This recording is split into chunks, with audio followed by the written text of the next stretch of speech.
Bismillah, alhamdulillah, wassalatu wassalamu ala rasulillahi amma ba'd.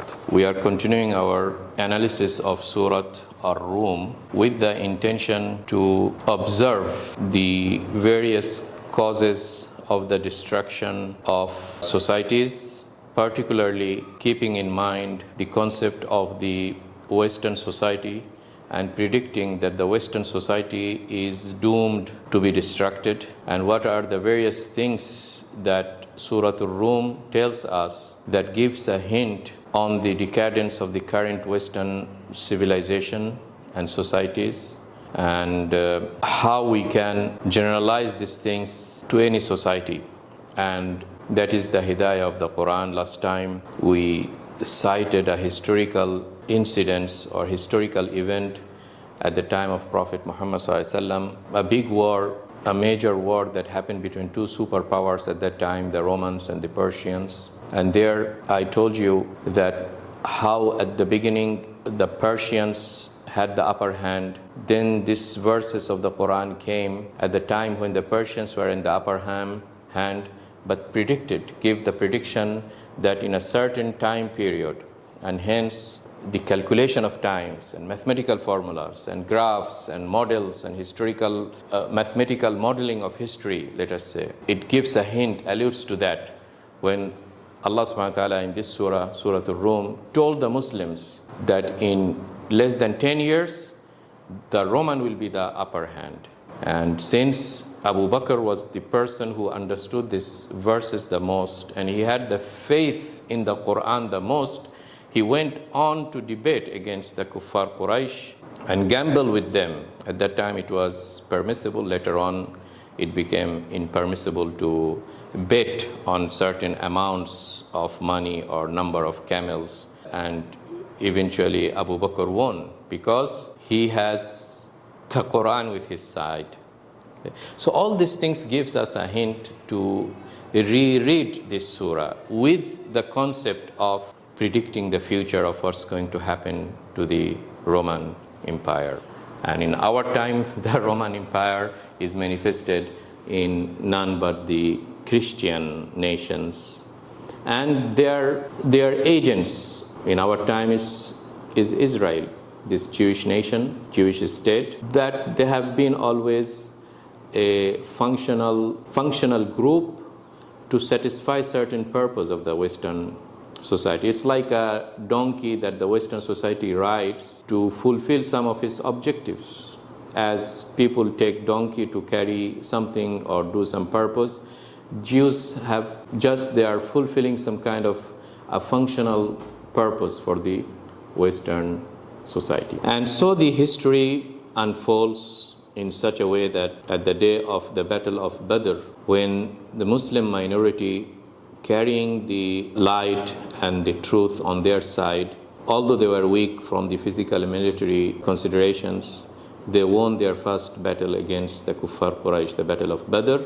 And on that particular day, Jibril came to the Prophet with the good news that the Romans has won the battle against the Persians. So that was joy over joy, double joy for the Muslims. And then the history unfolded with these Muslim forces conquering the land of Persians and Romans. Since the Persians were polytheists, they were worshipping fire, they were worshipping their emperors, they went very far away from assigning Allah subhanahu wa ta'ala the sovereignty, so they were mushriks.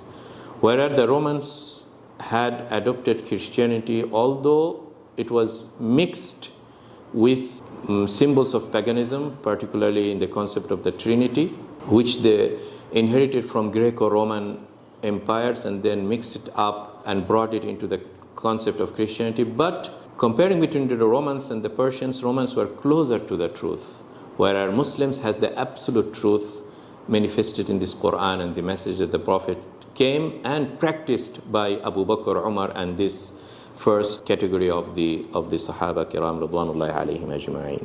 So the Prophet ﷺ, before his death, he has sent messages to both Persians and the Romans. And the Persians, they reacted, the Persian Empire, Kisra, he reacted arrogantly and just tore off the letter of the Prophet ﷺ. And the Prophet ﷺ gave prediction, مَزَّقَ اللَّهُ مُلْكَهُ. O Allah, tear off his kingdom and sovereignty as he tore off my message to him. Whereas what happened to Hercules, who had inherited this knowledge that has wahy in it. Okay, so when he received the message of the Prophet ﷺ calling him for Islam and reciting some verses from the Quran, he respected the letter. He even preserved the letter in a very sacred place. And it was said that they kept inheriting this letter of the Prophet ﷺ as a symbol of barakah, blessing from one generation to the other. Okay, so because of some of these qualities and because of some of the wisdom that Allah subhanahu wa ta'ala has for the fate of the Muslims, that this jihad will continue, this struggle will continue, Allah subhanahu wa ta'ala decreed that the Persian Empire will be annihilated completely. And it happened so from Qadisiyah and onward, and there was nothing called Kisra anymore. There is nothing called a Persian Empire anymore. And those who had back of their mind the seeds of Persian paganism and Persian shirk and the Persian culture, they were forced to embrace Islam and intermingle with the Muslims as munafiqeen, and they caused lots of problem in terms of various sects. Most prominent among them is the Shiaism, who inherited the concept of reverence to their emperors, to personalities, attachment with some persons and giving them some kind of a godhood, over-respecting, elevating the position of a person, a human being, to the status or a rank close to Allah subhanahu wa ta'ala. So this is a trait in many Eastern civilizations, Eastern ideologies, Eastern religions and cults. Whereas in the Roman Empire, since they respected, Allah subhanahu wa ta'ala wished that they will continue their power, although the Muslim encroached in their land and pushed them towards Europe. Okay, and hence later on the Crusaders, and till now today we are having this conflict with the Romans. So the Romans has become an eternal force, enemy that will continue till the day of judgment, where there will be a big battle, al-Malham al-Kubra. So let me now tell you, in this series we are talking about the fall of civilizations. But here I will just mention one hadith that you can put under the title of Rise of the Roman. Because when we talk about the decline of the current Western society, I wanted to hint today why they continued, why they were not annihilated like the Persian empires, and they kept continuing until the day of judgment. And the fate of this Muslim ummah, that they will be in an eternal battle with the Roman empires till the day of judgment. And what we are seeing today in various pockets, whether it's in Palestine or in other places, this is just one of the episodes of this eternal battle, eternal jihad. And that's what the Prophet ﷺ predicted. Al-jihadu madin fi ummati ila yawm al-qiyamah. In this ummah, the jihad will continue. And it continues in various pockets with the Crusaders, with the Roman empires. So here, let me tell you one interesting hadith that was mentioned by Al-Mustawrid ibn Shaddad, and it is narrated in Muslim, Sahih Muslim. If you want the number, it is 2898, the hadith. So Mustawrid ibn Shaddad narrated an information in front of Amr ibn al-As radiallahu anhu, very well-known Sahabi and a military commander who contributed in the battle against the Romans. So he narrated an information, a part of a hadith that he heard from the Prophet ﷺ, al-Mustawrid ibn Shaddad. He said, تَقُومُ السَّاعَةُ وَالرُّومُ أَكْثَرُ النَّاسِ. When the hour will come, that means towards the ends of the time, at the end of the times, at the time of the day of judgment, the sa'a will happen, the hour will occur while the Romans are huge in number. Aktharun nas, majority of the people, huge number, the Romans. That means the Romans will continue. It's not like the Persians. So upon hearing this, Amr ibn al-As said, Absir ma taqul. Be careful. What is this information you are spreading? Have you verified this information? How could you say this kind of very dangerous information? So Mustawrid bin Shaddad comforted Amr ibn al-As that I'm not saying this out of my own opinion. How can I predict these things? But because I heard this from the Prophet sallallahu alaihi wasallam. So Amr ibn al-As, when he was confirmed that this prediction that the Romans will multiply in terms of their number, there will be great nations, they will be multiple in numbers, immediately started to think of what are the causes, the root cause of the rise of the Roman Empire, let us call it. And he gave 4 plus 1 causes, and that's what I'm gonna tell you today. What he said, if you have said that, then because of 4 characters they have, إنهم لأحلم الناس عند فتنة. أحلم الناس عند فتنة means they are the one who controls themselves the most at the time of trials and tribulations and difficult time.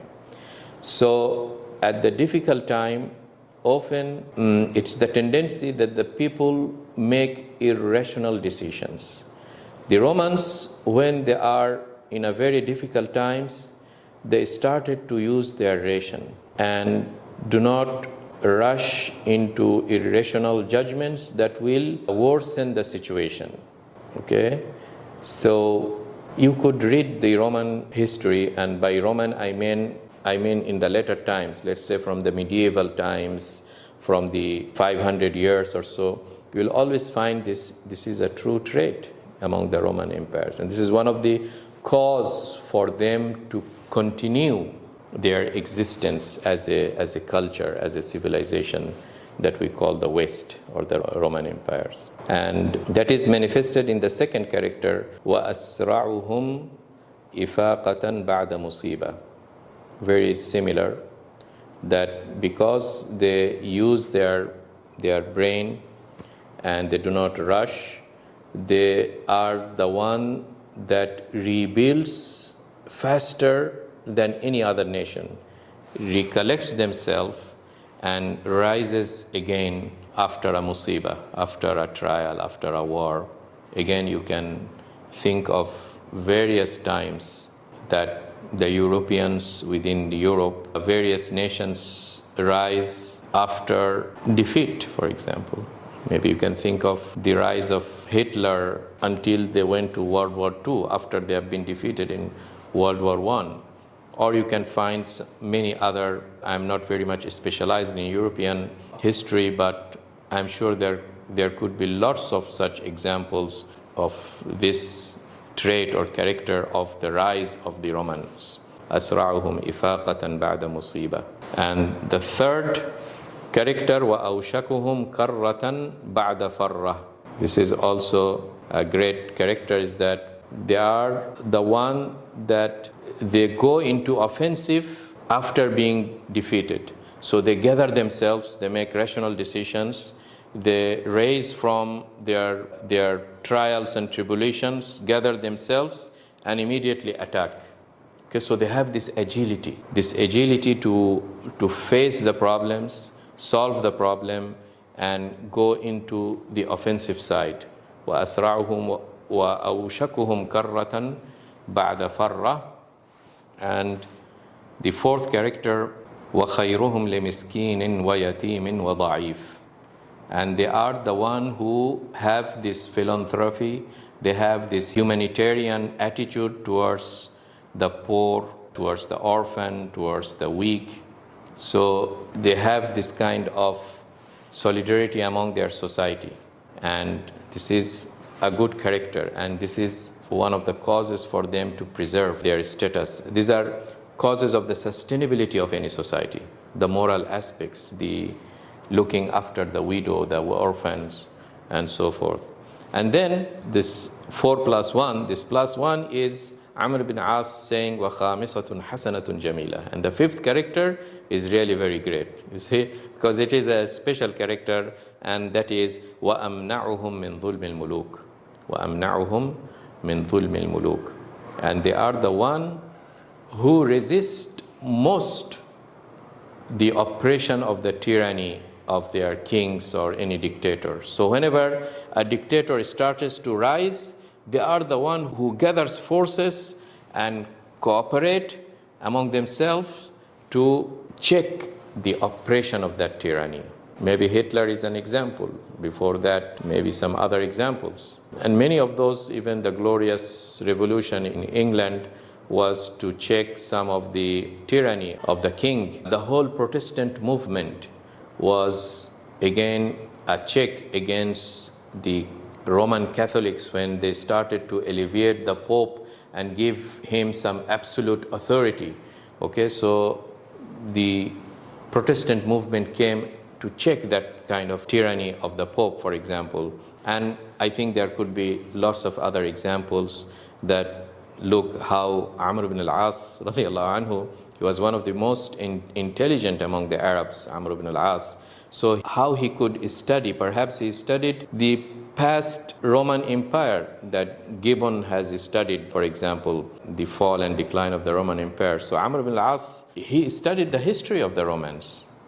So he was well informed about the past and predicted that these are the causes that will make the Roman Empire flourish as opposed to the Persian Empire who were annihilated by the Muslims. So what brought me this situation that since we are studying Surah Ar Rum, I think it's very good introduction to study those elements while we are describing the Rome. And naturally, the Muslims were joyous because the Romans won the battle against the Persians, who were the polytheists.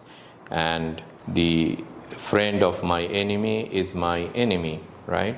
So the enemy of the Muslims were the mushrikeen of Quraysh, and their friend was Persians. So naturally, the Muslims would have that attitude towards Persian and more favorable attitude towards the Roman.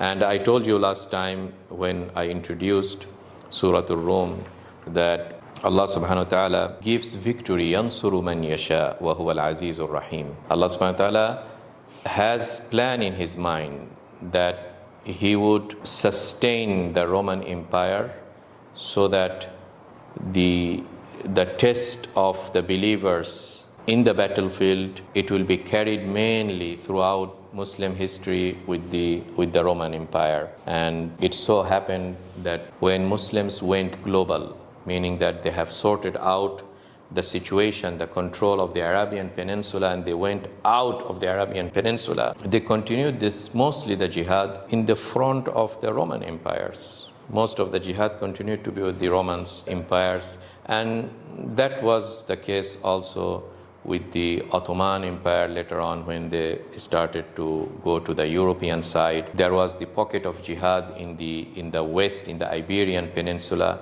So all these are various battlefields that happened.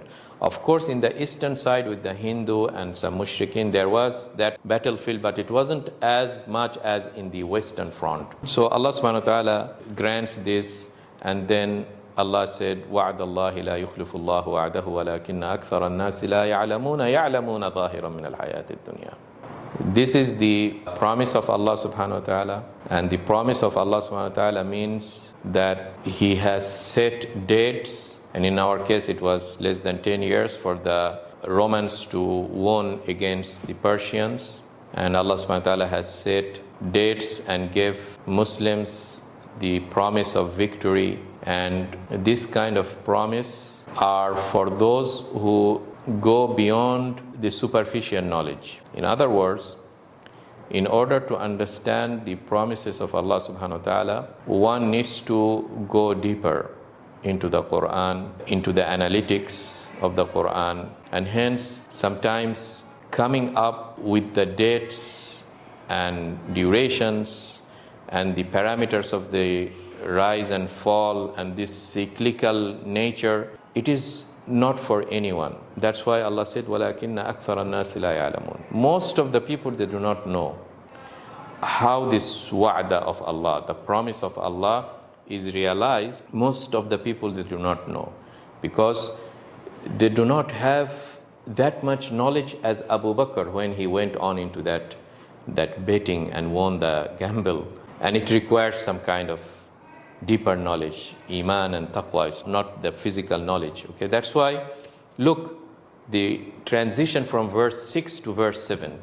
وَلَكِنَّ أَكْثَرَ النَّاسِ لَا يَعْلَمُونَ يَعْلَمُونَ ظَاهِرًا مِنَ الْحَيَاةِ الدُّنْيَا. So while Allah said that most of people do not know, immediately Allah said they know. Do not know, but they know. But what type of knowledge they know? ظَاهِرًا مِنَ الْحَيَاةِ الدُّنْيا. Very apparent knowledge of material world. ظَاهِرًا مِنَ الْحَيَاةِ الدُّنْيا. So that means this hayat dunya in our physical world, there are a superficial knowledge, material knowledge that are confined within the hayat dunya. So the knowledge of the hayat dunya is a very material, and it doesn't transcend. There is no metaphysics here. It's only physics. It doesn't transcend. It doesn't allude to something mystical that is getting outside the hayat dunya. That's why Allah said, وَهُمْ عَنِ الْآخِرَةِ هُمْ غَافِلُونَ. They are totally ignorant. They are totally not giving any attention, ghafil, about the akhirah. There is other world. There is this transcendence. There is this God. There is this spirituality. There is the metaphysics. There is something beyond the physical world. There is enchantment. No. And this is what has killed the Romans, killed the Western society. The major cause of their decadence, when they started to cut off the thread that hold them with something transcendental, with something spiritual. And that brings in the whole concept of when the separation between the state and the church, the anti-religious movement within the Europe in the medieval times, after the various explorations, Copernicus, Galileo, okay, and the schism that happened between the Pope and his authority, and his irrational attachment with text, spiritual text, scriptural text from the scripture, which has been contaminated. Like the age of the earth is 4,000 years or so, okay? And the clear scientific evidence that Galileo or Copernicus they saw, and the church, they thought that this is opposing us. So this is an affair that happened within the Europe. Not Muslims, they didn't face from this problem of a contradiction between science and their religious book, which is Quran and Hadith. There was no such contradiction there under the European, under the Muslim world here. They were advancing in their science and technology and exploration and building the Muslim culture, religion, and civilization. But here, the problem is ظاهرا من الحياة الدنيا. They just know few things that are material, and anything that is immaterial, they do not believe in it. They say that, okay, prove it in the lab. If you cannot prove it in a lab, it doesn't exist. So the whole concept of prophets, Quran, what will happen after the death, magic, various forms of arts, and all these things, they are just thrown away. يَعْلَمُونَ ظَاهِرًا مِنَ الْحَيَاةِ الدُّنْيَا وَهُمْ عَنِ الْآخِرَةِ هُمْ غَافِلُونَ. And these things continued when they saw some of the features of Allah's excellence in the design of the universe, and they tried to find some mathematical, physical laws, like the laws of Newton, when he could describe the movement and rhythm of the material world and put it into some mathematical formula, which should have alluded to an intelligent design, which is Allah subhanahu wa ta'ala, an engineer who has done these things. But instead of doing that, because the environment at that time was anti-church, they wanted to say that it happened as such. It happened by itself. The universe governs by itself. You see this detachment with something metaphysical, Allah subhanahu wa ta'ala. They started to confine everything within the nature. The nature became a God. Everything is internal here. Nothing is outside. Nothing is transcends to bigger thing. So how amazingly Allah subhanahu wa ta'ala in verse 7 described the key cause of the collapse of the Roman Empire and society and the Western decadence. And this is pretty much similar thing which later scholars, some of their own scholars, like Oswald Spengler in his Decline of the West, has described pretty much similar thing, is that the Wests have started to sever this cord that brings some kind of enchantment to the mind, because our mind is always looking, human being is weak by nature, and he is looking for a shelter. And divinity, Allah subhanahu wa ta'ala, in some other societies they say magic, enchantment, some mystery. These are some of the things that give some hope to the man. He clinges to a power, and the power that satisfies most the soul of the mankind is Allah subhanahu wa ta'ala. But some people, in the absence of that knowledge, they try to resort to magic, some other forces. So by nature, when we started to declare that no, there is nothing such thing, like what Nietzsche came and said that God has died. The moment Nietzsche said God has died, the second day man has died as well. Man cannot exist if you killed God. Okay, so it's very amazing how Allah subhanahu wa ta'ala in this verse number 7 said, يَعْلَمُونَ ظَاهِرًا مِنَ الْحَيَاةِ الدُّنْيَا وَهُمْ عَنِ الْآخِرَةِ هُمْ غَافِلُونَ.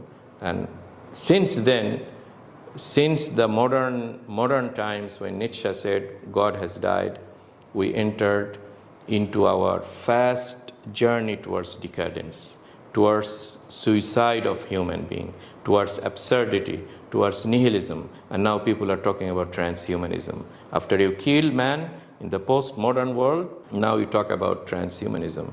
Now you talk about Elon Musk talking about let's go with X project, with the X ship in the unknown world, and it will be all robots and this and that, transhumanism concept.